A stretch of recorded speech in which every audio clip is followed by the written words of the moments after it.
نبی پاک علیہ الصلوۃ والسلام نے فرمایا تم اتنی دیر تک مومن نہیں ہو سکتے جب تک تمہاری خواہشات میرے لائے ہوئے دین کے تابع نہیں ہو جاتی.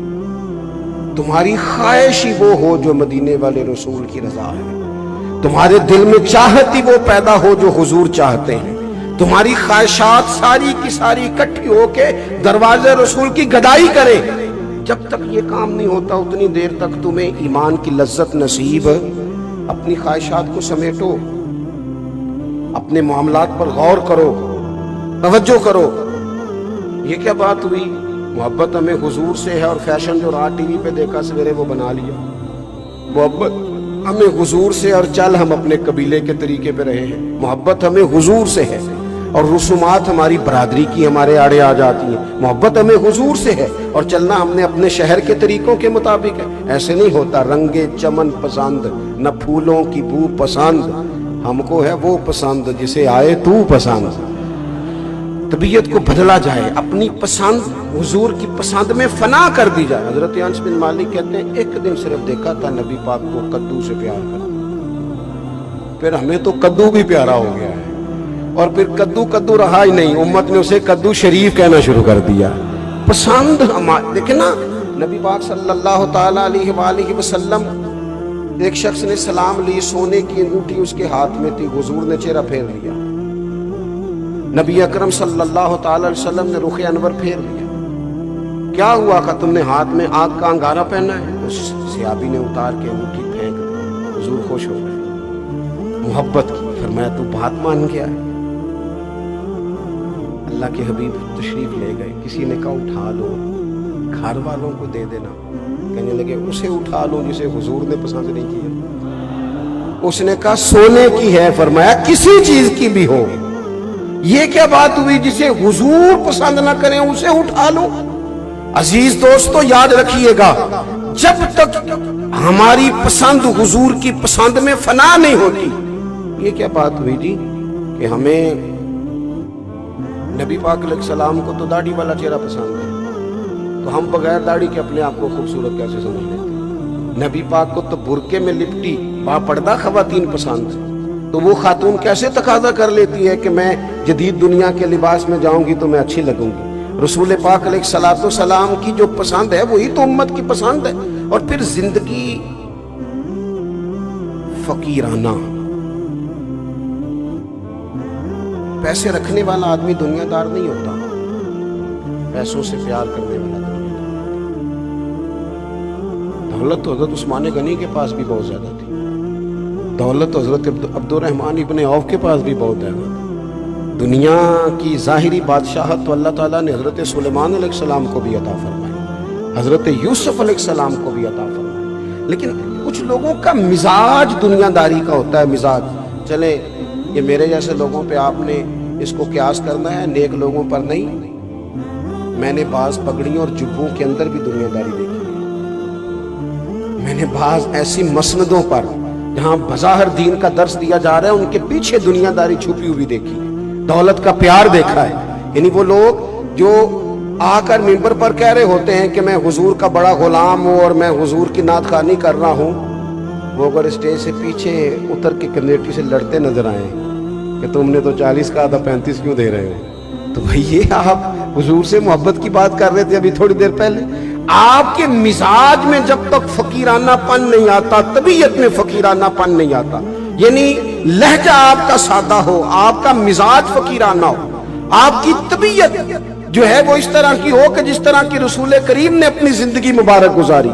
نبی کریم نے, عدی بن حاتم کہتے ہیں کہ میری ہمشیرہ آئی تھی, حاتم تائی کی بیٹی, تو وہ بھی جب آئی تھی تو وہ بڑی لڑتی ہوئی آئی تھی.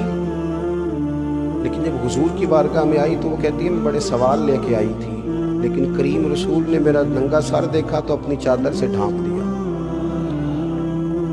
بس میں نے کہا جو بیٹیوں کو اس طرح احترام دے وہ بادشاہ نہیں وہ نبی ہے. گھر جا کے بھائی سے کہنے لگی بھائی دور تھے تو دشمنی کرتے رہے, ان کے نیڑے چلا جا, ایسا نہ ہو کہ دریا بہتا رہے اور میں اور تو پیاسے رہ جائیں. عدی کہنے لگا میرے دل میں خیال آیا کہ عورتوں کی باتوں پہ اتنی جلدی اعتماد نہیں کرنا چاہیے, جا کے دیکھتا ہوں.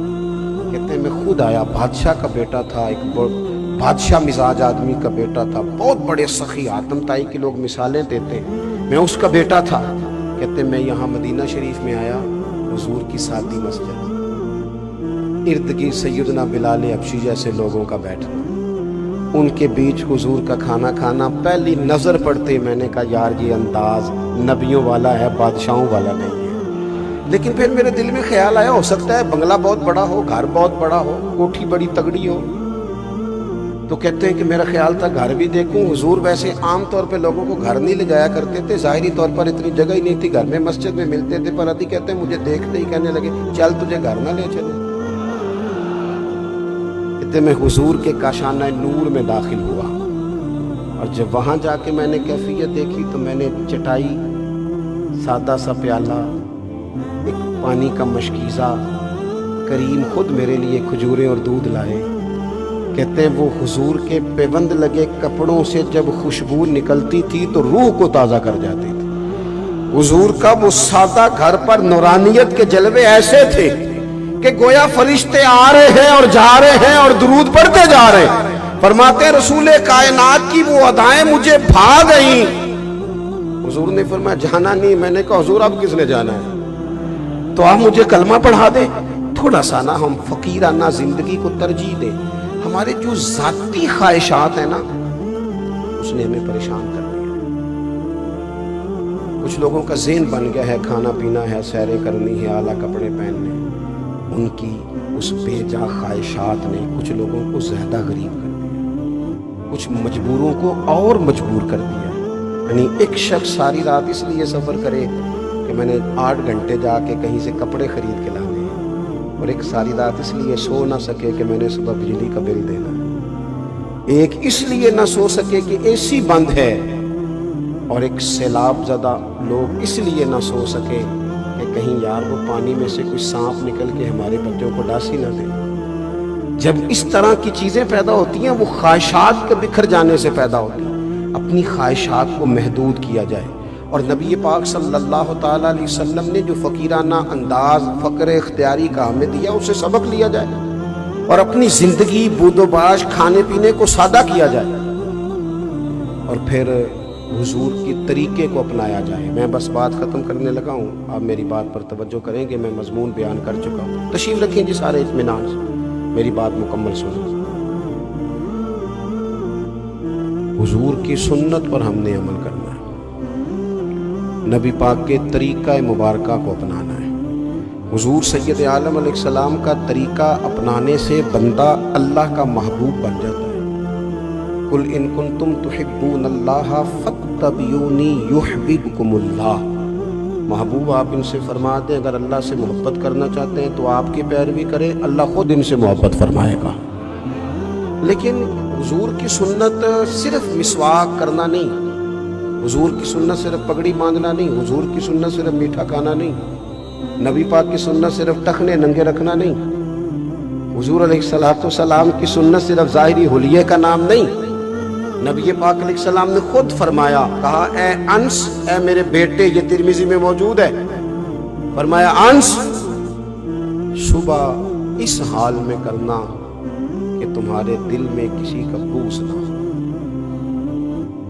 اور اگلے لفظ یہ ہیں کہ یہ میری سنت ہے، اور جس نے میری سنت سے محبت کی اسی نے مجھ سے محبت کی۔